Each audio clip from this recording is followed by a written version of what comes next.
Your Excellencies, Minister of Education of Thailand, fellow ministers, colleagues, ladies and gentlemen.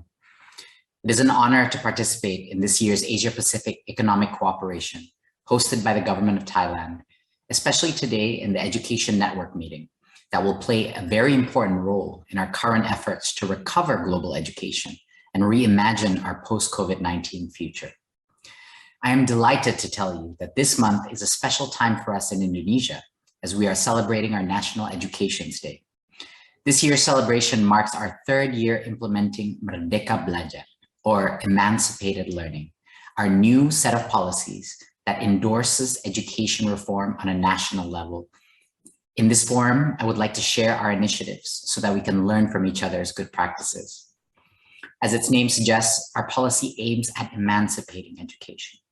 With that in mind, we have begun to liberate students from the shackles of rote learning, memorization drills, and a curriculum that is out of step with the realities of the 21st century.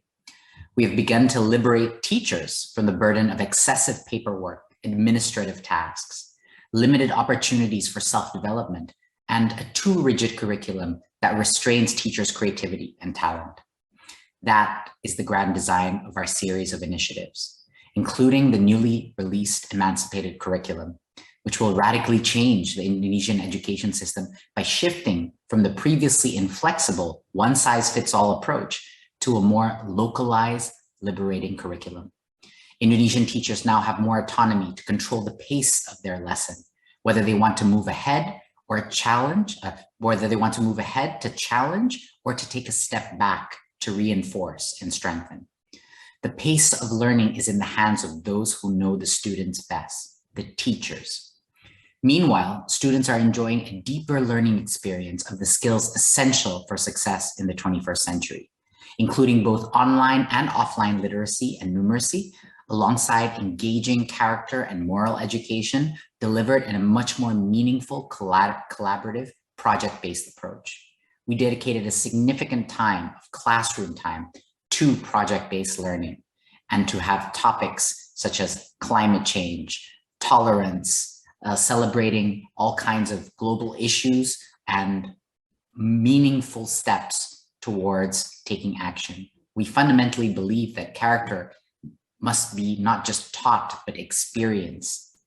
To help teachers implement this emancipated curriculum, we've also created a digital platform specifically designed for teachers, providing them with hundreds of thousands of inspirational training videos and teaching materials, a series of individual performance and knowledge tests so that the teachers can actually do their own assessments to their students, as well as an open virtual forum to meet fellow teachers and foster the dissemination of best practices.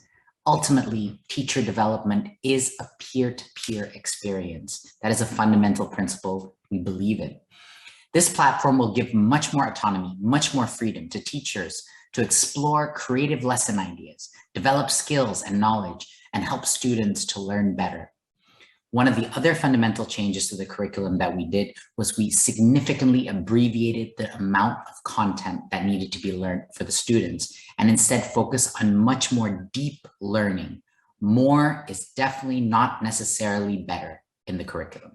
I'm excited to see what new pedagogical approaches will arise from liberating teachers to spread their wisdom and on-ground experience. There are currently more than 90,000 schools across Indonesia that have implemented the emancipated curriculum, which means millions of Indonesian teachers and students are beginning to enjoy their right as a lifelong learner. Colleagues, ladies and gentlemen, I believe that emancipating education is the way to recover learning from the impact of the pandemic and the shackles of bureaucratic systems. It is the way to reimagine an education that is robust, but also enables our teachers and students to really meet their true potential, and one of the fastest ways to reclaim our dream of a better and more prosperous future.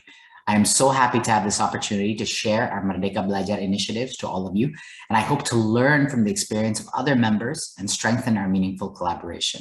Together, we can achieve an inclusive and sustainable education for all children of APEC members and for all children of the world. Thank you very much.